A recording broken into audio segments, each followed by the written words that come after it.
फ़क़ाल नबी सल्लल्लाहु अलैहि वसल्लम अस्सौमु ली व अना अज्ज़िउ बिही औ कमा क़ाल अलैहि सलातु वस्सलाम। अल्लाहुम्मा सल्लि अला सय्यिदिना मुहम्मदिन व अला आलि सय्यिदिना मुहम्मदिन व बारिक व सल्लिम। अल्लाहुम्मा सल्लि अला सय्यिदिना मुहम्मदिन व अला आलि सय्यिदिना मुहम्मदिन व बारिक व सल्लिम। रमज़ानुल मुबारक वो नेमत है जिसका सरवरे दो आलम हज़रत मोहम्मद सल्लल्लाहु अलैहि वसल्लम को बहुत ज़्यादा इंतज़ार होता था और रजब ही के अंदर रसूलुल्लाह सल्लल्लाहु अलैहि वसल्लम रमज़ान की तमन्ना करना शुरू फरमा देते थे और अल्लाहुम्मा बारिक लना फ़ी रजब व शाबान व बल्लिगना रमज़ान, ये दुआ मांगा करते थे कि ए अल्लाह हमारे रजब और शाबान में बरकत दे दीजिए और हमें रमज़ान नसीब फरमा दीजिए। चुनाचे हज़रत आयशा रज़ियल्लाहु अन्हा से रिवायत है कि रसूलुल्लाह सल्लल्लाहु अलैहि वसल्लम किसी महीने में गैर रमज़ान के अलावा इतने रोज़े नहीं रखा करते थे जितने शाबान में रखा करते थे। उसकी वजह उन्होंने ख़ुद इरशाद फरमाई है कि रसूल पाक सल्लल्लाहु अलैहि वसल्लम अपने आप को रमज़ान के रोज़ों के लिए तैयार किया करते थे, यानी शाबान में रोज़े रख रहे हैं ताकि रमज़ान के रोज़ों के लिए बदन में आदत हो जाए। यहाँ पर हमें इस बात की तरफ तवज्जो करनी चाहिए कि रसूलुल्लाह सल्लल्लाहु अलैहि वसल्लम तो सौम विसाल रखते थे, यानी एक रोज़ा इफ्तार किए बगैर दूसरा और तीसरा शुरू कर देते थे, लेकिन उम्मत की रहनुमाई करने के लिए कि रमज़ान की तैयारी ये है कि इंसान अपने आप को इबादत के लिए पहले से तैयार करे। रसूलुल्लाह सल्लल्लाहु अलैहि वसल्लम शाबान में भी रोज़े रखने का एहतमाम फरमाया करते थे और फरमाते थे कि शाबान मेरा महीना है कि इसमें मैं रोज़े रख के अपने आप को तैयार करता हूँ। चुनाचे एक तरफ दुआ हो रही है, दूसरी तरफ रोज़े रखे जा रहे हैं, इबादत बढ़ाई जा रही है।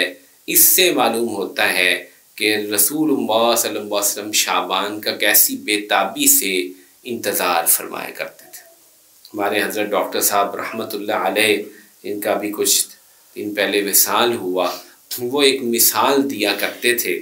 वो मिसाल ये थी कि ज़िंदगी एक गाड़ी की मानिंद है, ज़िंदगी एक गाड़ी की मानिंद है और वो गाड़ी चलते चलते रमज़ान में दाखिल हो जाती है। तो फिर फरमाया करते थे कि ऐ अल्लाह हमारी ज़िंदगियों को रमज़ान में दाखिल फरमा दीजिए। चुनांचे ऐसी प्यारी ताबीर है कि बंदा आजिज़ भी हमेशा अरबी दुआ के बाद उर्दू दुआ यही मांगता है कि ऐ अल्लाह हमारी ज़िंदगी को रमज़ान में दाखिल फरमा। कि कितने ही लोग हैं वो रमज़ान के आने से पहले दुनिया से रुखसत हो जाते हैं। तो गोया कि रमज़ान का मिल जाना इंसान की ज़िंदगी के लिए एक बड़ी नेमत होता है कि वो अपनी ज़िंदगी के अंदर जितने रमज़ान पा लेगा उतनी ज़्यादा उसकी नामे आमाल भर जाएगा। इसकी अहमियत का अंदाज़ा वो अबू दाऊद शरीफ की रिवायत से होता है, जो सही रिवायत है, जिसको और किताबों में भी नकल किया गया है कि रसूलुल्लाह सल्लल्लाहु अलैहि वसल्लम की खिदमत में दो भाई हाजिर हुए, या दो दोस्त हैं, या दो चचाजाद भाई हैं। तीनों किस्म की रिवायात हैं, इब्ने माजा में भी है, हाकिम में भी शायद है, लेकिन अबू दाऊद की रिवायत ज़्यादा मशहूर है।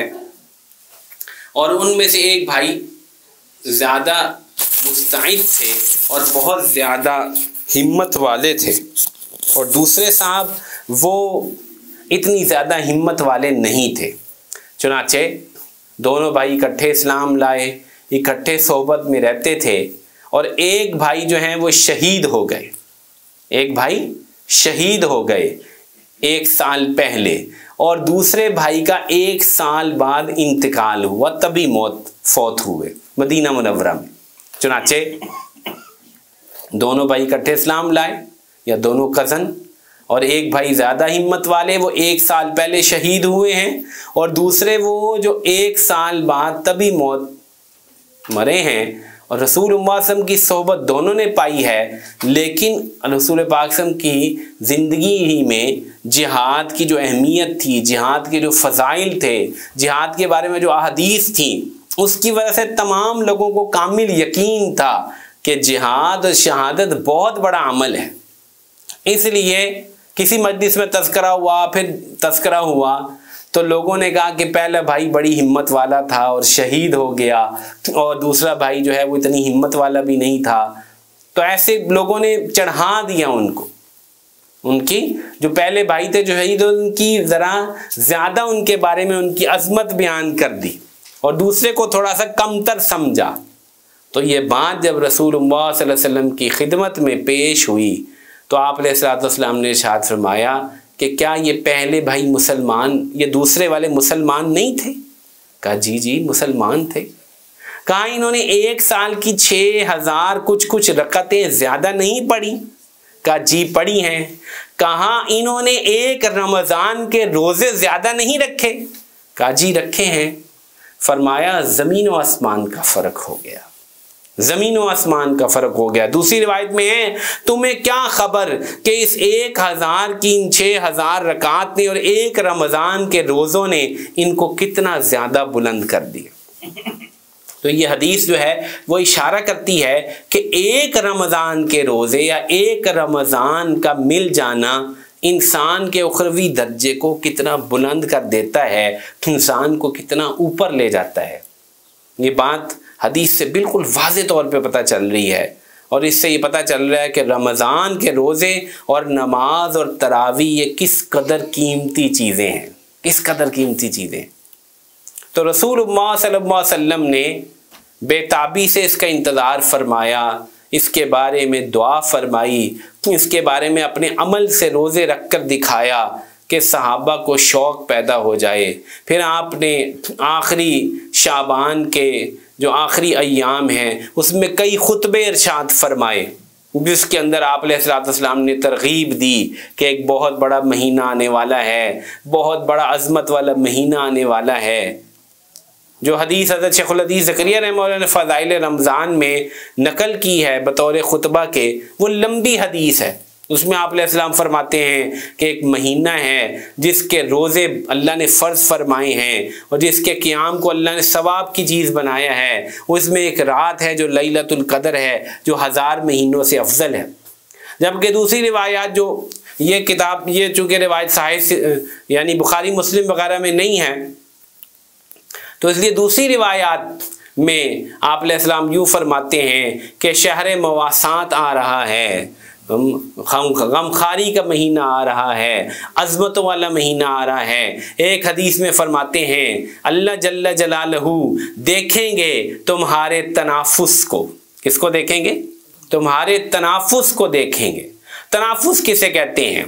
वफ़ी ज़ालिका फ़ल्यतनाफ़सिल मुतनाफ़िसून। कुरान में जन्नत के सारी खूबियाँ और अहले जन्नत का हाल बयान करने के बाद अल्लाह ताला ने फरमाया वफ़ी ज़ालिका फ़ल्यतनाफ़सिल मुतनाफ़िसून। इस जन्नत और इसके दर्जों को हासिल करने के लिए चाहिए कि लोग मुकाबला करें, आपस में सबकत ले जाने की कोशिश करें। तो तनाफुस का माना है सबकत ले जाना, क्या करना? एक दूसरे से आगे बढ़ना।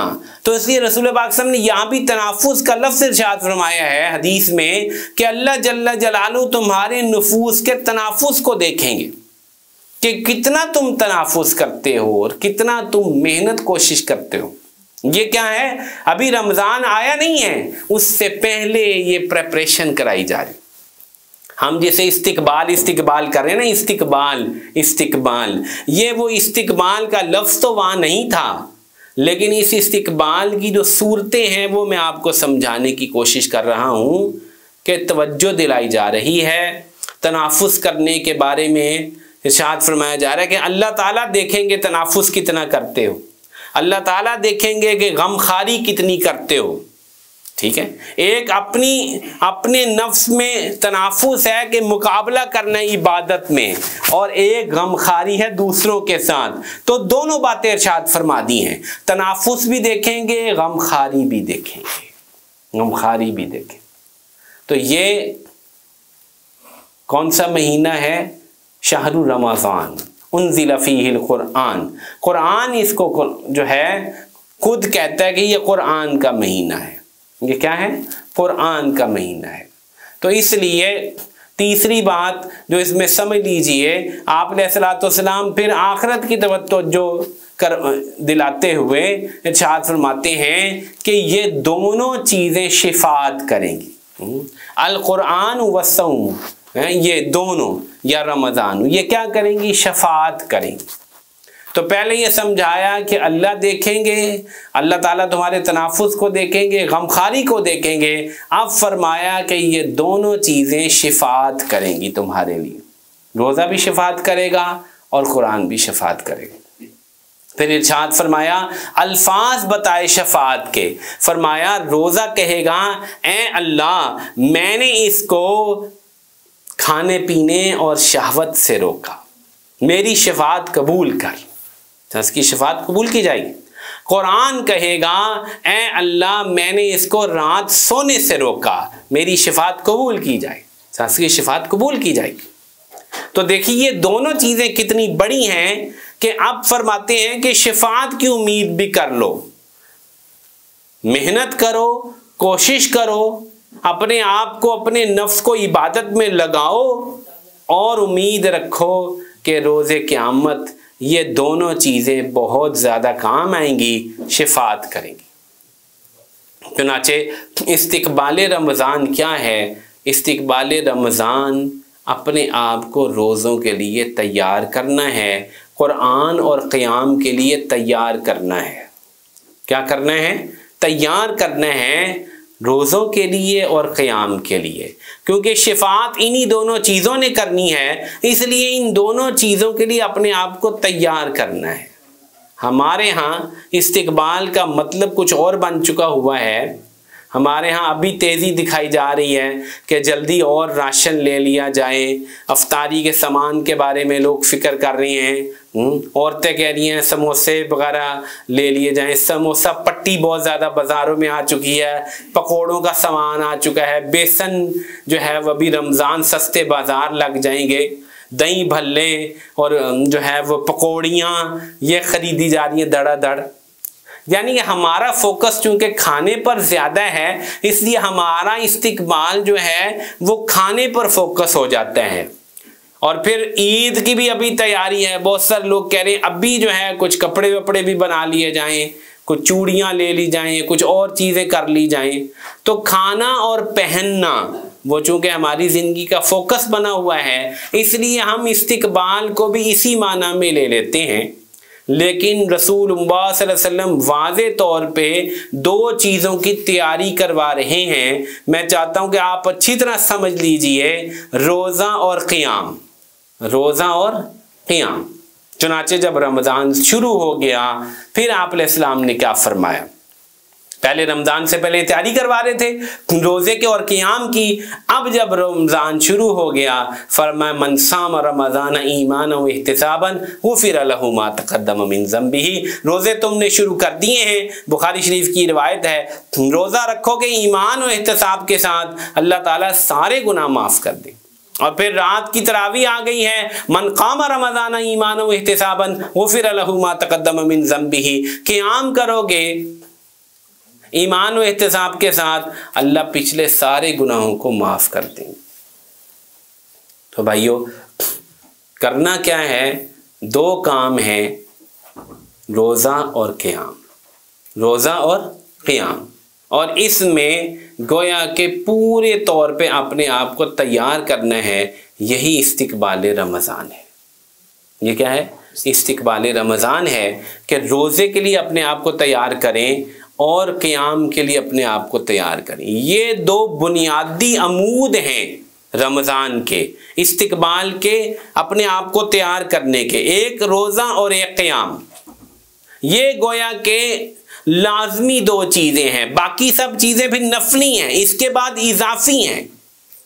तो सबसे पहले हमें ये देखना है कि रोज़े के लिए और क़याम के लिए हमारी क्या तैयारी है।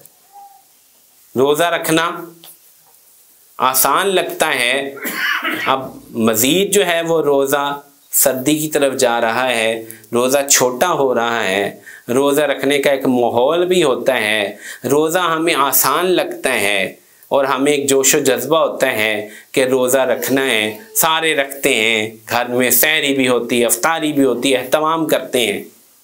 लेकिन जिस चीज़ को यहाँ गौर करना है वो ये है कि इस रोज़े को जो हम रखते आ रहे हैं, अल्हम्दुलिल्लाह जितने लोग यहाँ बैठे हैं वो सब रोज़ादार हैं, रोज़ा रखते आ रहे हैं, पिछले कई सालों से रख रहे हैं।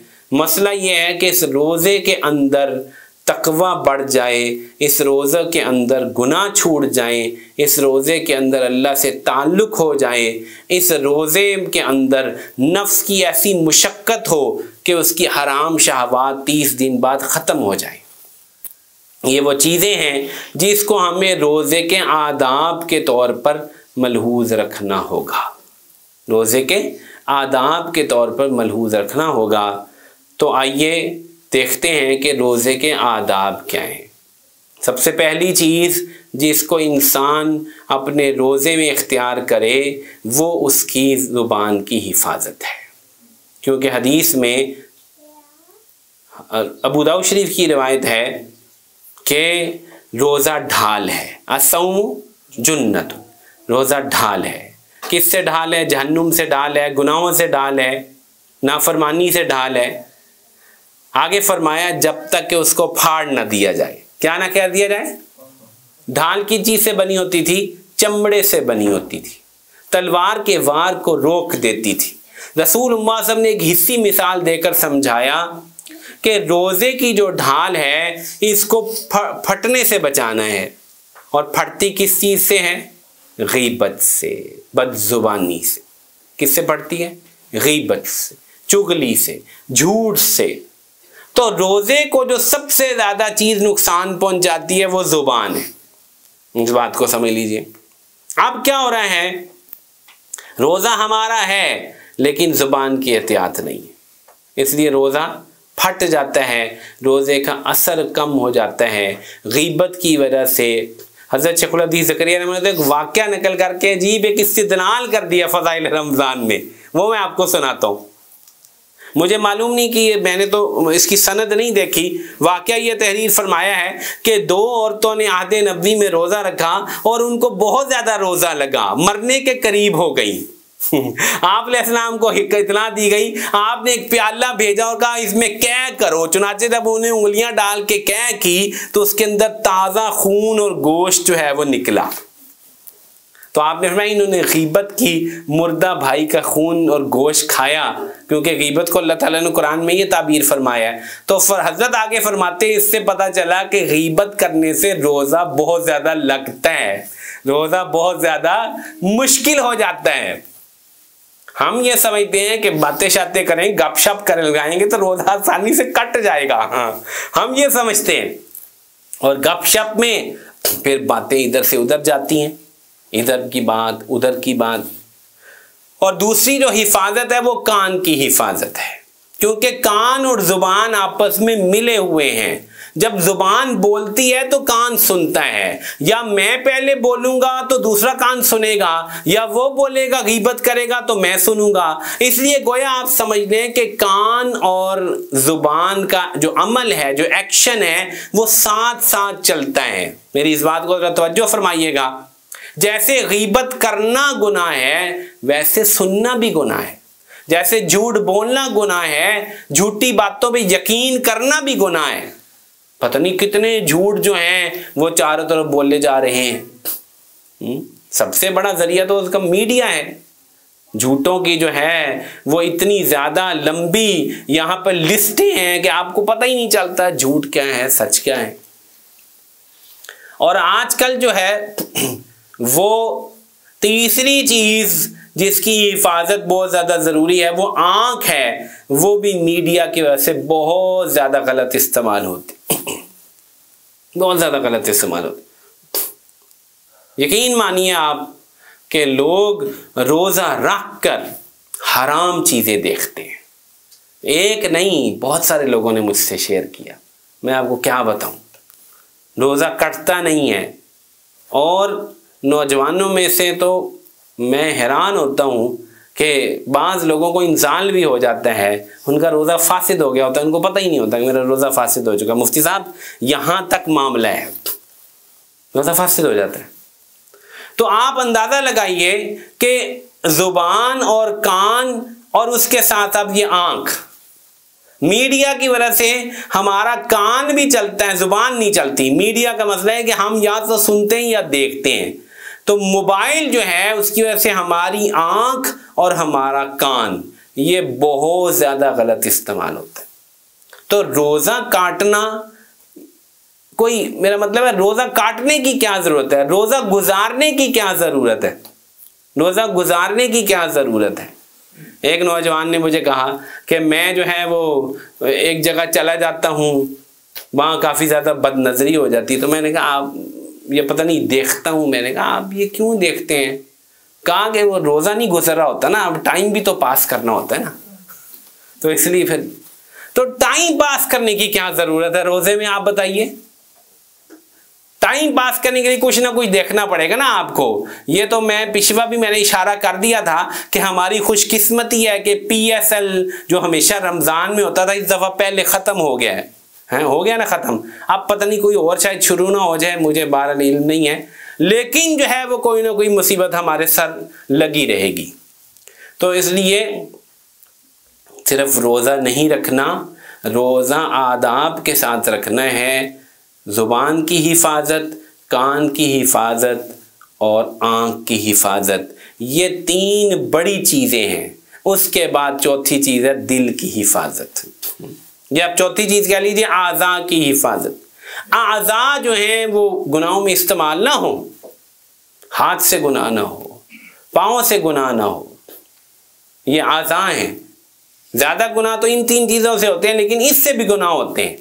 तो आज़ा की हिफाजत ये बहुत ज़्यादा ज़रूरी है। आज़ा हमारे इबादत में लगे रहें। देखें जो चीज़ें फ़र्ज़ हैं उन फ़र्ज़ों को ज़ाया कर देना, उसका वबाल भी सब आज़ा पर आएगा। नमाज को ज़ाया कर दिया, जमात को ज़ाया कर दिया, तरावी को ज़ाया कर दिया,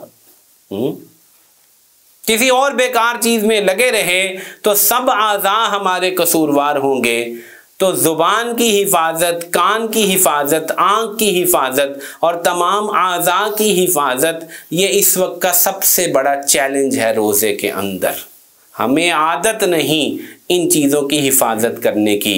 रोज़ा है लअल्लकुम तत्तकून, ताकि तुम परहेज़गार बन जाओ। परहेज़गार कब भी बनेंगे ना, जब ये आज़ा गुनाहों से रुकेंगे। और फिर 5वीं चीज़ वो दिल की हिफाजत है। इंसान अपने दिल को गैरुल्लाह की मोहब्बत से और गैरुल्लाह में मशगूल होने से बचाए रखे। ये बहुत बड़ा चैलेंज है इस वक्त का, इस ज़माने का एक अजीम तरीन चैलेंज है। क्या क्या बातें अर्ज़ करूं, दिल नहीं जाता आपके सामने ऐसी उम्मत की कमज़ोरियां खोलने का। लोग इत्काफ में बैठ के जो है वो इत्काफ बैठे होते हैं और फिर जो है वो गैर महरम से बातें कर रहे होते हैं। दिल माँ सिवा से कैसे खाली होगा भाई? दिल माँ सिवा से खाली होगा तो ही हमारी रोज़ा हमें अल्लाह से मिलाएगा। जब दिल में गैर हैं और दिल में जो है माल है, औरत नहीं है माल है, माल भी तो गैर है ना, माल की मोहब्बत में मरे जा रहे हैं। तो दिल, माल कितना बड़ा गैर है, माल कितना बड़ा गैर, दुनिया कितना बड़ा गैर है, अल्लाह का गैर है जो दिल में बैठा है। तो दिल जब अल्लाह की तरफ माइल ही नहीं होता तो रोज़ा बस रुब्बा साइमिन लैसा लहू मिन सियामिही इल्लल जू का मिस्ताक बन जाते हैं। कितने रोज़ादार हैं, सिवाय भूखा पैसा रहने के कुछ भी हासिल नहीं होता, कुछ भी हासिल नहीं। ज़ुबान से दिल आज़ारी कर दी, गीबत कर दी, आँख से गलत देख लिया, आज़ा से गलत आमाल कर लिए, और फिर हज़रत शेखुल हदीस ने जो तशरीह की है वो ये है कि हराम कमाया और हराम ही से रोज़ा अफ्तार कर लिया। रुब्बा साइमिन लैसा लहू मिन सियामिही इल्लल जू, सवाए भूख के कुछ भी ना मिला।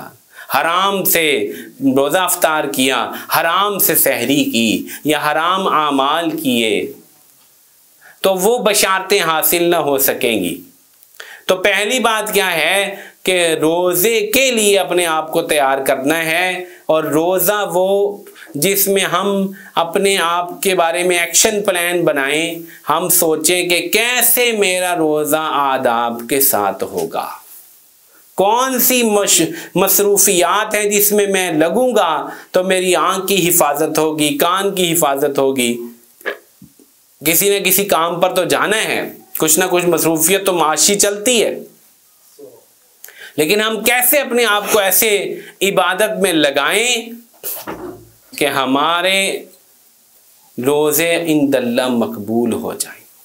कैसे लगाएं अपने आप, कैसे अपने आप को 5 वक्त नमाज का पाबंद करें कि रोज़ा एक फ़र्ज है और नमाजें वो 5 फ़र्ज हैं।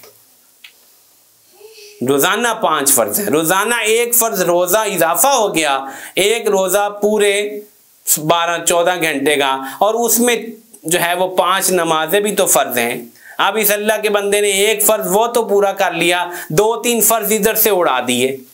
ज़ोहर चली गई, फजर छोड़ दी, मगरिब छोड़ दी, अफ्तारी की वजह से मगरिब छोड़ दी, सहरी खा ली थी, खा ज़्यादा लिया, पराठे 2-3 खा लिए। हाँ ऐसे होता है, 2-3 एक आमलेट खा लिया, कुछ देसी घी के 2-3 पराठे खाए। अब वो कहता है फजर पढ़ने कौन जाए, यहाँ तो उधर ही पढ़ ली। हाँ, मैं मिसाल दिया करता हूँ कि बायां सलाम जो है बिल्कुल बिस्तरे के पास ही होता है, यानी कि सलाम फेरते ही बंदा बिस्तरे पे, मैंने देखा भी है वैसे ऐसे। बायां सलाम फेरा बिस्तरे पे, चलो जी। तो ये क्या किया, एक फ़र्ज ज़ाया कर दिया, 2 फ़र्ज ज़ाया कर दिए। तो रोज़ा हमने वो रखना है मेरे भाइयों जो आदाब के साथ होगा, तब फ़ायदा होगा। ये इस्तिकबाल है, तैयारी कीजिए, सोचिए, गौर कीजिए, कुछ लिखिए कि आप अपने आप को किन चीज़ों में लगाएं। जो दूसरी चीज़ है वो है क़याम, वो उससे भी ज़्यादा मुश्किल, मुझसे ज़्यादा मुश्किल, क्योंकि क़याम की तो हमें आदत ही नहीं है। सहाबा वो थे जो पता नहीं पूरी पूरी रात खड़े रहते थे। सूरत मुज़म्मिल उठा के देखें तो रसूल पाक सल्लल्लाहु अलैहि वसल्लम सहाबा आधी आधी रात खड़े होते थे, उनके लिए तो क़याम कोई मुश्किल ही नहीं था। हमें तो क़याम की आदत ही नहीं है, सच कहता हूं, हमें तो क़याम की कोई आदत नहीं। अब क्या होगा, क़याम के बारे में भी तरह तरह के मसाइल, या तो शुरू में 2-3 दिन 20 वाला मॉडल, फिर 8 वाले प्रोग्राम पे आ गए, 8 पढ़ के आधी मस्जिद खाली। ये बहुत ज़्यादा लोग करते हैं ना, 8 पढ़े चलो जी चलेगा, 8 पढ़ लेते हैं आज। जो 20 से 8 पे आता है वो फिर एक हफ्ते बाद फिर 0 पे आ जाता है। देखे ना, बीच में तो है ही नहीं ना कोई जगह, या तो पहले 20 से 16 पे आता, 20 से डायरेक्ट 8 पे आया, तो बाकी 12 तो पहले ही उड़ गई थी, बाकी 8 भी 2-3-4 दिनों में शैतान छुड़वा देता है कि चलो यार अब 27 को जाएंगे या आखिरी अशरे में कुछ पढ़ेंगे। तो यकीन मानिए कि हम अपने आप को क़याम के लिए अगर तैयार नहीं करेंगे तो ये तरावी पढ़ना बहुत मुश्किल काम है, बहुत मुश्किल काम है। शैतान इतने ज़्यादा जाल डालता है कि आदमी जो है वो तरावी छोड़ ही बैठता है। ज़्यादा खा लेना अफ्तारी में, उससे भी बहुत ज़्यादा सुस्ती आ जाती है। कई साथी बताते हैं कि ज़्यादा खा लिया था, नींद आ गई, वैसे ही सो गए, अफ्तारी के बाद सो गए, इशा जाती रही, तरावी जाती रही, या कहीं दूर चले गए, किसी और जगह गए हुए थे, ट्रैफिक में फंस गए, उस वजह से कोई मसला हो गया, या जो है यही 8 वाले मॉडल पे आ गए। बाज़ लोगों ने कहा हमारे इम्तिहान है, हमारे पेपर्स हो रहे हैं, इस वजह से तरावी छोड़ दी। तो क़याम जो है वो हमारे लिए और ज़्यादा मुश्किल है। हालांकि ये कुरान ये बहुत बड़ा सिफारशी है। पूरा साल कुरान नहीं पढ़ते, कुरान नहीं सुनते, चलो इस महीने में तो कुरान की तरफ कोई तवज्जो हो जाती। तो मैं अक्सर साथियों से भी इनफरादी तौर पे पूछता हूँ, भाई कितने बरस हो गए कि आप एक जगह पर एक इमाम के पीछे एक मस्जिद में तरावी का अहतमाम करते हैं? है कोई तरतीब आपकी? पिछले दिनों में एक जगह मैंने बयान किया इस्तिक़बाल रमज़ान में, मस्जिद भरी हुई थी। यकीन माने मैंने पूछा कौन हज़रात हैं जो ये बता सकते हैं पूरे एतमाद के साथ कि पिछले कई सालों से एक जगह पर एक इमाम के पीछे तरावी पढ़ता हूँ मैं, हाथ खड़े करें। चंद लोग, सिर्फ चंद लोग, यकीन मानिए, क्योंकि लोग झूठ नहीं बोलते, सच बता देते हैं। और हम भी यही चाहते हैं कि जज्बा पैदा हो जाए। तो आप भी और अपने दोस्तों को भी तैयार करें कि तरावी मुकम्मल पढ़नी है, 20 तरावी पढ़नी है, रोजाना पढ़नी है, और 30 रातें या 29 रातें पढ़नी है, नागा नहीं करना। ये है असल काम, ये है इस्तिकबाल की तैयारी। अब आप अपनी सारी की सारी तरतीब को देखें, कहाँ होते हैं। वैसे तो अक्सर लोगों को छुट्टी होती है, नौकरी वाले को भी छुट्टी हो जाती है, दुकान वाले भी अपनी एडजस्टमेंट कर सकते हैं। पूरी तरावी पढ़ने की तरतीब बनानी है। ये है इस्तिकबाल रमज़ान। रोज़ा और क़याम ये बदन के लिए एक बड़ी मुशक्क़त की चीज़ें हैं जिससे मग़फ़िरत हो जाती है। और इसके बाद तीसरी चीज़ है माल। माल उसको भी लगाना है, जैसे बदन को लगाया वैसे माल को लगाना है। रसूलुल्लाह सल्लल्लाहु अलैहि वसल्लम तो बुखारी शरीफ में इब्न अब्बास से रिवायत है कि आप अलैहिस्सलाम की सखावत तो वैसे ही बहुत ज़्यादा थी, लेकिन आपकी सखावत रमज़ान में तेज़ हवारी मुरसिला की तरह हो जाती थी। बहुत ज़्यादा सखावत करते थे, क्योंकि आप अलैहिस्सलाम ज़कात तो अदा ही नहीं करते थे, माल होता ही नहीं था कि ज़कात अदा करें, जो आया तकसीम कर दिया। तो ज़कात वहाँ नहीं थी। हज़रत अबू बकर भी ज़कात नहीं देते थे। जिन्होंने घर में मीठा पकाने पे उतना वजीफ़ा काम कर देना है अपनी बीवी को, उन्होंने ज़कात क्या देनी, उनके पास तो है ही कुछ नहीं। हज़रत उमर रज़ी अल्लाह ज़कात देते ही नहीं थे। जिनके लुंगी पे 12-12 पैबंद लगे हुए हैं, उन्होंने क्या ज़कात देनी है। ज़कात देते थे हज़रत उस्मान गनी रज़ी अल्लाह तआला, वो सदकात भी देते, ज़कात भी देते थे।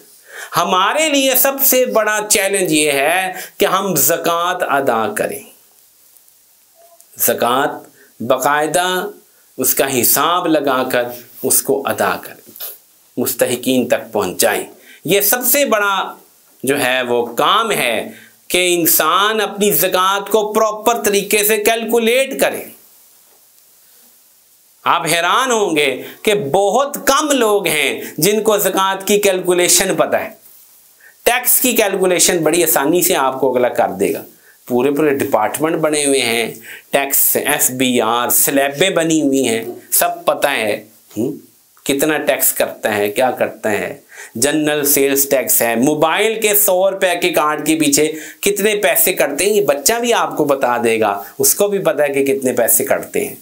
लेकिन ज़कात कैसे निकालते हैं, ज़कात का हिसाब कैसे करते हैं, ये हमें नहीं पता, मालूम नहीं है। तो इसलिए तीसरी बड़ी इबादत जिसके लिए अपने आप को तैयार करना है वो है रमज़ान में ज़कात अदा करना, हिसाब लगाना। बहुत सारी औरतें हैं, उनके पास सोना है, मिसाल देता हूँ, उन्हें पता ही नहीं मेरे सोने का वज़न कितना है, इसमें खोट कितनी है, इसमें मोती कितने हैं, इसमें वो जो हार के अंदर वो जो पड़ी होती है डोरी का कितना वजन है, मेरे सेट का कितना वजन है, मेरे कांटों का कितना वजन है, उसको पता ही कोई नहीं। उसने कैसे ज़कात देनी है। और फिर उसको सोने का रेट भी नहीं पता। अब यहाँ तो रेट भी ऐसे आसमान पे जा रहा है, देखे ना आप, जिसके बाद थोड़ा भी जिस औरत के पास सोना मौजूद है उसका रेट कहाँ जा रहा है, आसमान। तो ये जो माले तिजारत है उसकी ज़कात कैसे देनी है। तो एक बड़ा मसला ये है कि हमें ज़कात का हिसाब ही करना नहीं आता, बेखबरी का अजीब आलम है। तो क्या करना है, ज़कात का हिसाब करना है। ज़कात के लिए तैयारी क्या करनी है, रमज़ान से सोने का रेट पता करना है, तोले का रेट मालूम करना है। 10 ग्राम तोले का वजन नेट पे आ रहा होता है, हमें 10 ग्राम का वजन आ रहा होता है सोने का, 24 कैराट, 22 कैराट, 20 कैराट, हमें पता ही नहीं कि जेवर कितने कैराट का बनता है, तोले में कितने ग्राम होते हैं, तोले में कितने ग्राम होते हैं, किसी को पता है भाई इस मजलिस में? नहीं। जो पुराने तोले 12 ग्राम के और नए तोले 10 ग्राम के। वैसे जो तौले का असल जो वजन है साइंसी तौर पे वो 11.664 ग्राम है, ठीक है, जो असल तौले की जो कैलकुलेशन है। अब 10 ग्राम पे वजन आ रहा है 12। फिर सोना किस चीज का बना है ये पता नहीं है। तो ये वो चीजें हैं भाई जो हमने सीखी नहीं। तैयारी ये है कि इनको बाकायदा तौर पे मालूम करके इनका हिसाब लगाया जाए और ज़कात को अदा करने की फ़िक्र की जाए। हर मर्द हर औरत अपनी ज़कात को अदा करने की फ़िक्र करे। तो ये 3 बड़ी चीज़ें मैंने अर्ज़ कर दी, अगर इनको सही कर लिया जाए यकीन माने रमज़ान वसूल हो सकते हैं। रोज़ा है, क़ियाम है और ज़कात है। बाकी तहज्जुद, एतकाफ़ और जनाब आली ज़िक्र, कलमा की कसरत, इस्तिग़फ़ार की कसरत, दरूद शरीफ की कसरत, कुरान मजीद की तिलावत, ये तो फिर आदमी को आगे बढ़ाती है ना। ये चीज़ जो जितना कर सकता है, तिलावत का हम टारगेट बनाएं, दरूद शरीफ का टारगेट बनाएं, तस्बीह ज़िक्र इस्तिग़फ़ार की हमारी मिक़दार मुकर्रर हो। कितनी मैंने तिलावत रोज़ करनी है, कितना इस्तिग़फ़ार रोज़ करना है, कितनी मैंने किसी को खाना खिलाना है, अफ्तार कराना है, ये भी नफल है। तहज्जुद मैंने कितने बजे उठना है, कितने नवाफिल मैंने तहज्जुद के पढ़ने हैं, और एतकाफ़ मैंने करना है तो उसकी क्या तरतीब बनानी है। एतकाफ़ की भी तैयारी अभी करनी पड़ेगी। बहुत अहम तरीन इबादत है जिससे लैलतुल क़द्र वसूल हो जाती है, लेकिन पहले तैयारी अभी करनी पड़ेगी, छुट्टी लेनी पड़ेगी, सारे के सारे मामलात देखने पड़ेंगे, फिर जाके इत्काफ़ होगा। ये आप सोचें कि मैं इत्काफ़ कर लूँगा, आखिरी तारीख़ों में जाके इत्काफ़ काबू में नहीं आता। इत्काफ़ के लिए तो रमज़ान से पहले सोचना पड़ता है। और औरतें वो तो पाकिस्तान में वैसे ही आज़ाद है, वो तो इत्काफ़ करती नहीं ना, बिल्कुल। पाकिस्तान में औरतों की इत्काफ़ का तो चक्कर ही कोई नहीं। बुखारी आप उठा के देख लें, रसूल उम्मत की बीवियां हर साल इत्काफ़ करती हैं। हमारी औरतें समझती हैं कि जो इत्काफ़ तो मर्दों की इबादत है, हमें तो बस अफ्तारी पकोड़े बनाने से फुर्सती है, इत्काफ़ इन्होंने कहाँ करना है। सच कह रहा हूँ, बिल्कुल इत्काफ़ नहीं करती पाकिस्तानी औरतें, ना कुरान पढ़ती हैं, हाफिज़ात भी बहुत कम हैं। मर्दों में तो चलो, लड़कों में बहुत सारे हाफिज़ हैं, किसी ना किसी दर्जे में कोई तरावी पढ़ा ली, कोई नफलें पढ़ा ली। औरतों में ना कोई हाफिज़ात हैं और ना ही इत्काफ़ का कोई रवाज है, बिल्कुल। और जो रोज़े औरतों से उज़र की वजह से छूट जाते हैं उसको बाद में पूरा करने का भी कोई रवाज नहीं हमारे यहाँ। ये तीसरी बड़ी अजीम खराबी। हज़रत आयशा रज़ी अल्लाह तआला की रिवायत मुस्लिम में मौजूद है कि हमसे जो औरतें रोज़े छूट जाते थे वो हज़रत आयशा फरमाती हैं, मैं वो रोज़े शाबान में पूरे किया करती थी। अब उनके जो रावी हैं, उनके भांजे हैं, वो कहते हैं क्यों खाला जान आप शाबान में क्यों पूरे किया करती थी, उससे पहले क्यों नहीं करती थी। कहा कि मैं अपने नफ्स को रसूल पाक सल्लल्लाहु अलैहि वसल्लम के लिए हर वक्त तैयार रखती थी, दिन में भी, चूँकि शाबान में आप अलैहिस्सलाम रोज़े रखते थे, इसलिए मैं अपने जो मेरे रोज़े 5, 6, 7 छूट जाते थे वो पूरे कर लेती थी। तो ना यहाँ औरतों के जो रोज़े छूटते हैं वो पूरे करती हैं, ना इत्काफ़ बैठती हैं, और ज़कात भी खुद नहीं देती। हाँ, वो कहती हैं कि मैं तो कमाती नहीं, खावंद मेरा ज़कात दे, वो खावंद भी नहीं देता। तो औरतों को बहुत ज़्यादा महरूमी हो रही है, और मर्द इसके ज़िम्मेदार हैं कि औरतों को समझाते नहीं। ना ये इत्काफ़ करें, ना ये तरावी सही पढ़ें, ना ये जो है वो ज़कात अदा करें, और ना ही अपने रोज़े जो छूट गए उसकी कज़ा करें। तो इसमें हमें तवज्जो करने की ज़रूरत है कि हमारी औरतें भी, हमारे बच्चे भी इस दीन पे आ जाए, इस मिजाज पे आ जाए। क्या 3 चीज़ें हैं? सियाम, क़ियाम और ज़कात। ये 3 फ़र्ज़ हैं, गोया के बड़े फ़र्ज़ हैं। और उसके बाद अगर आप मुझसे कहें कि मैं 2 चीज़ें आपको नफलों में अर्ज़ कर दूं या 3 चीज़ें नफलों में अर्ज़ कर दूं, तो पहली चीज़ है कुरान मजीद की तिलावत, क्योंकि हम तिलावत जो है वो नमाज में नहीं कर सकते, हमें कुरान याद नहीं है। तो उसका हल ये है कि हम उसको ज़ुबानी तिलावत करने का एहतमाम नहीं कर सकते, तो हम देख के तिलावत करें। 3 पारे, 4 पारे, 5 पारे, जितने पारे हम पढ़ सकते, जितने पारे पढ़ सकते। हाँ, और दूसरी चीज तहज्जुद, कि सहरी तो हमने खानी होती है लेकिन पहले उठें और तहज्जुद पढ़ें और उसमें जो है वो तिलावत का एहतमाम करें और पूरी तवज्जो के साथ दुआ का एहतमाम, कि दुआ जो है वो बहुत ज़्यादा अहम है। रमज़ान में दुआ बहुत ज़्यादा अहम है, तो दुआ को अफ्तारी के वक्त और तहज्जुद के वक्त पे ख़ास कर लीजिए। अपनी दुआ को वक्त बनाइए दुआ करने का, कि मैंने कहाँ बैठ के दुआ करनी। यकसुई का वक्त हो, मैं आप सबको कहता हूँ, अफ्तारी का जो वक्त है उसमें आपके पास कोई जगह होनी चाहिए जहां आप पूरे घर से हट कट के कहीं बैठेंगे और दुआ करेंगे। और आपने दुआएं सोचनी है कि मैंने मांगना क्या क्या अल्लाह से। ये मैं हज पे गया था, अल्लाह ताला की तौफीक से मैंने बाकायदा तौर पे बैठ के सोचता था, फिर लिखता था कि मैंने मांगना क्या क्या है। बड़ा मैंने इस पे सोच विचार की वहां जाके, क्योंकि ऐसे तो वही 2-4 दुआएं बस हमारे पास 2-4 दुआएं आती हैं। वो इत्काफ तवाफ में मैंने देखा, अल्लाह मेरे चचा को सेहत याब कर दे, मुझे बेटा दे दे, मेरी फूफी को ये कर दे, मेरे बाप को ये कर दे, बस 2-4 दुआएं, याद ही कुछ नहीं। तो यही हाल रमज़ान का है। तो भाई दुआएं सोचो ना बैठ के, ये इस्तिक़बाले रमज़ान है, दुआएं सोचो, लिखो मुझे क्या क्या मांगना है भाई, मुझे क्या क्या चीज़ें चाहिए।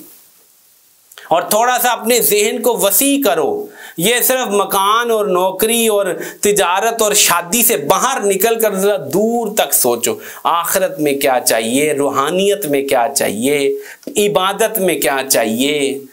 ये भी जरा सोचने की बात है ना। अल्लाह मेरी शादी हो जाए, वो कहता है अल्लाह मुझे बेटा दे दे, और तीसरा कहता है अल्लाह मेरी बेटे की शादी हो जाए। बस 3-4 चीजें जिस पे घूम रही, हमारे चक्कर घूम रहे। तो दुआ जो है इसको सोचना है, इसको लिखना है, इसमें बाकायदा मशवरा कर लें उलमा से, क्या मांग लूं आप बताएं, मुझे तो इतनी समझ नहीं है। तो पूछ के बंदा सीख सकता है ना, उलमा से मशवरा करेंगे क्या मांगना चाहिए। हम कहते हैं मौला तारिक जमील साहब, हजरत पीर जुल्फिकार साहब बड़ी प्यारी दुआ मांगते हैं। यार आप भी तो सोचो ना, वो इतनी बड़ी बड़ी दुआएं मांग लेते हैं, चलो उनकी दुआएं सुन सुन के कुछ याद कर लो। वो सोचते हैं तो उनको दुआएं समझ में आती हैं, आप भी सोचा करो। खैर औरतों का तो कहने का फायदा नहीं, क्योंकि वो तो पकोड़े तलने का और समोसे और वो पीक टाइम होता है, उनकी तो दुआ है ही कोई नहीं ना बिल्कुल।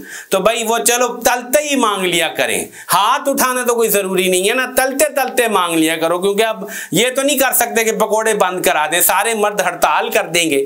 तो कोई बात नहीं, पकोड़े तलो लेकिन साथ साथ दुआएं मांगो, दुआएं मांगती रहो वहां पे। लेकिन जो कैफियत यकसू होके बैठ के बनेगी वो कढ़ाई के आगे नहीं बनेगी, ये बात कन्फर्म है। और आपकी भी वो कैफियत जो है वो अफ्तारी के आगे दस्तरखान पे बैठ के नहीं बनेगी। पकोड़े सामने पड़े हुए हैं तो आपका दिल नहीं मांगेगा, आपको भी अलहदा कहीं जाना पड़ेगा जहां आप 2-4 आंसू रो सके। या ये वक्त होता है रोने का ना, अल्लाह से मांगने का, और यही वक्त तहज्जुद का है। तो तिलावत, तहज्जुद, और तीसरी चीज जो मैं आपको, ये दुआ तो मैंने इनके साथ मिला दी, अगर दुआ को आप तीसरी चीज कर लें तो दुआ। तो तीसरी चीज जो है वो है अपने आप को इस बात की तरफ तैयार करना, अपने आप को इस बात के ऊपर आमादा करना कि शरीयत और सुन्नत का जो इल्म है, जो कुरान से ताल्लुक़ है, जो अल्लाह और उसके रसूल से ताल्लुक़ है, वो मेरा मजबूत हो जाए। मैं यहाँ पर कोई अमल नहीं बता रहा, मैं एक ताल्लुक़ बता रहा हूँ, ये बहुत ज़्यादा ज़रूरी। ताल्लुक़ नहीं है हमारा अल्लाह रसूल के साथ, ताल्लुक़ मजबूत करने। अब वो सोबत के ज़रिए हो, वो इल्म पढ़ने के ज़रिए हो, वो किसी जगह दौरा तफसीर करने से हो, दौरा हदीस करने, कोई चीज़ इख्तियार करें, आपका ताल्लुक़ मजबूत हो। क्योंकि ये 30 दिन गुजर गए और ताल्लुक ना बना, फिर वैसे के वैसे हो जाएंगे। आप एतकाफ बैठ जाएं, तबलीग में चले जाएं, कुछ कर लें, इन 30 दिनों में मजबूत कनेक्शन अल्लाह और उसके रसूल की ज़ात से बनाना है। इसके बगैर गाड़ी नहीं चलती भाई, गाड़ी नहीं चलती, इस्तिकामत नहीं आती। तो हम सोचें कि कैसे मैं अब पूरा साल जुड़ा रहूं, इसके लिए मुझे क्या अमल इख्तियार करना है। ये एक ऐसी बात है जो इस वक्त जो फितने का ज़माना है उसके एतबार से बहुत ज़्यादा अहम है कि ताल्लुक़ लगेगा, ताल्लुक़ जुड़ेगा तो ही बात बनेगी। हमारे यहाँ शुबान ख़त्म नबूवत वालों का 10 रोज़ा कोर्स हुआ अभी आस एकेडमी में, और बड़े बड़े अजीब बशारतें हुई और बहुत अजीब अजीब अहवाल वहाँ पेश आए।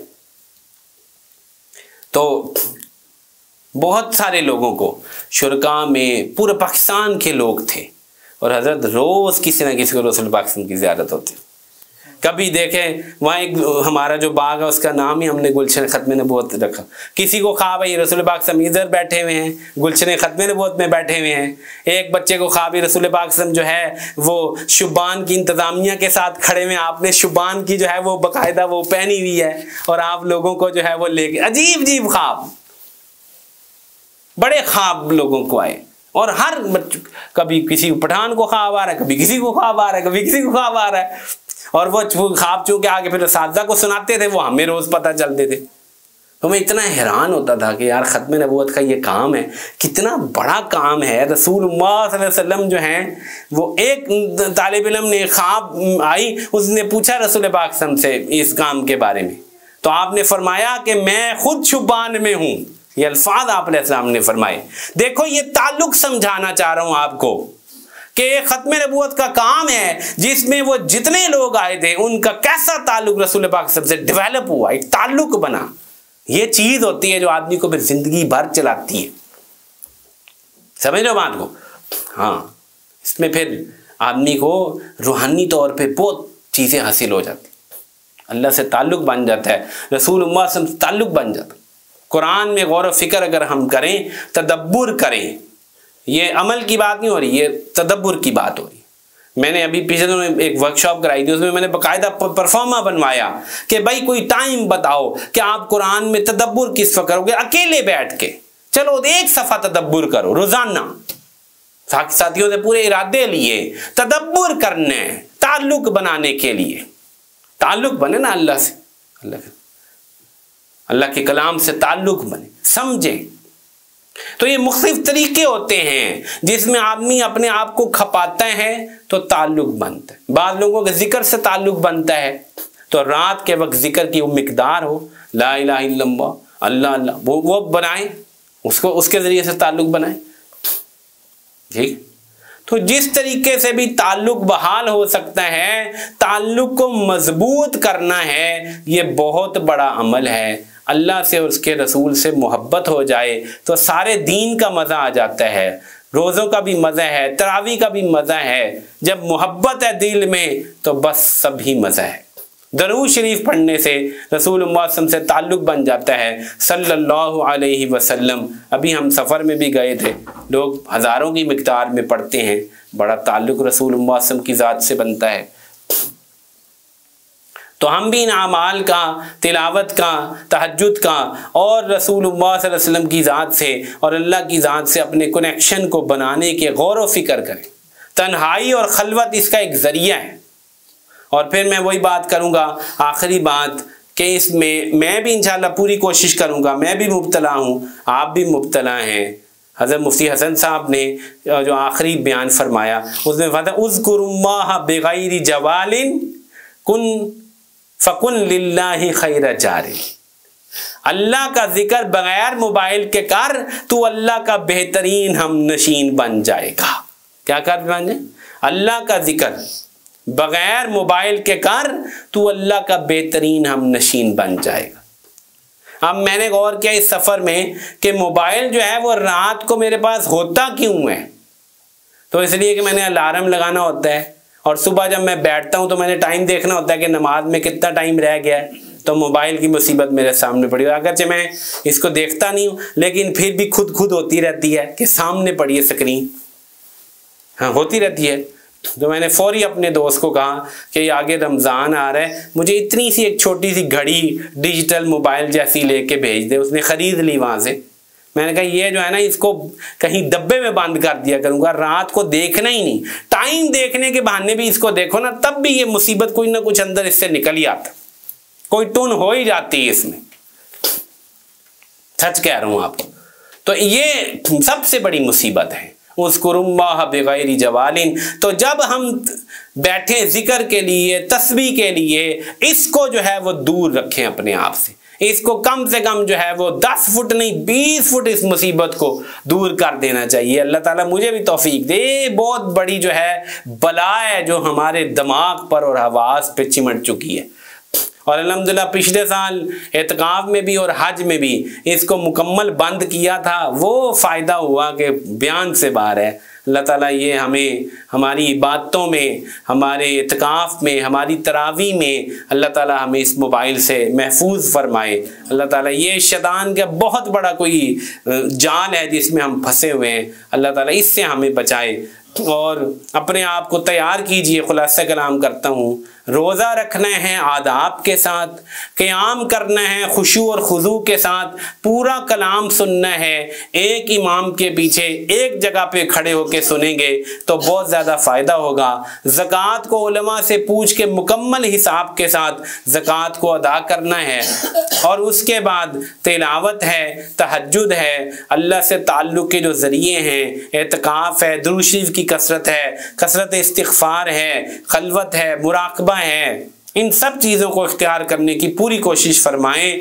अल्लाह जल्ल जलालहू से दुआ है कि अल्लाह ताला हमें इस्तिक़बाल रमज़ान करने की तौफ़ीक नसीब फरमाए। व आखिरु दावाना अनिल हम्दुलिल्लाहि रब्बिल आलमीन।